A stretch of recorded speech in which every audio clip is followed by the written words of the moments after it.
Installez d'abord le filtre à air. Ne faites jamais fonctionner la voiture sans filtre à air. Cela abîmerait certainement le moteur et annulerait votre garantie. Vérifiez qu'il est bien mis dans sa position de montage et que les deux parties en mousse sont positionnées comme indiqué. Vérifiez qu'il n'y ait pas d'interstice entre le filtre en mousse et son logement en caoutchouc par où la poussière entrerait dans le moteur. L'entretien du filtre à air est important, ceci est détaillé plus loin dans cette vidéo.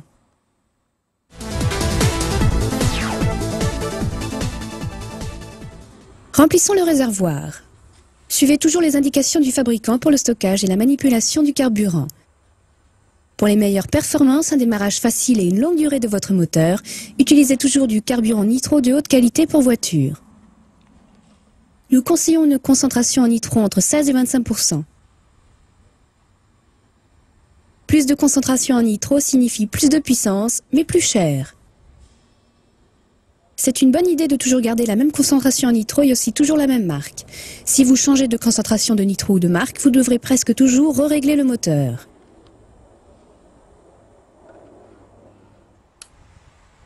L'utilisation d'une bouteille à carburant spéciale facilite le remplissage et la vidange du réservoir. Remplissez complètement le réservoir pour le rodage statique.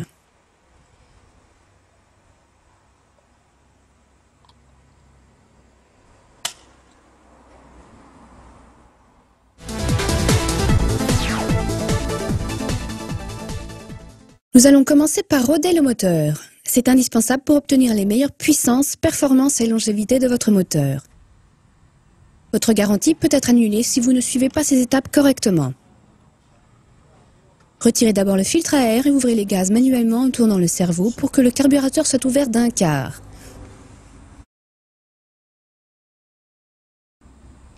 N'oubliez pas de replacer le filtre à air ensuite.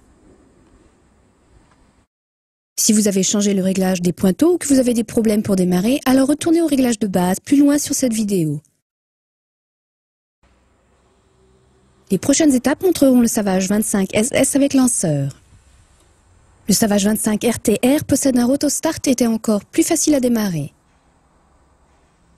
Bientôt nous montrerons comment démarrer votre Savage avec un rotostart. Maintenant nous allons démarrer votre Savage 25 SS. Vous devez d'abord appuyer sur le bouton d'amorçage plusieurs fois jusqu'à ce que vous voyez le carburant dans le tube arriver au carburateur.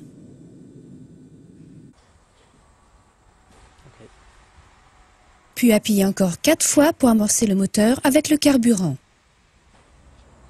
Maintenant, tirez le lanceur sans chauffe-bougie 4 fois pour amorcer encore plus le moteur.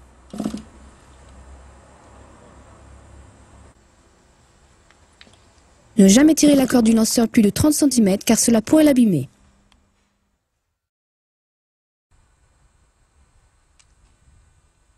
Maintenant, le moteur est prêt à démarrer. Utilisez une boîte ou un support pour élever le véhicule afin que les roues tournent librement sans toucher le sol. Fixez le chauffe-bougie chargé et tirez le lanceur avec des mouvements rapides et courts. Attention, tirez trop loin, endommagerez le lanceur. Lorsque le moteur tourne, retirez le chauffe-bougie et ajustez manuellement l'accélération jusqu'à ce que le moteur atteigne un ralenti stable.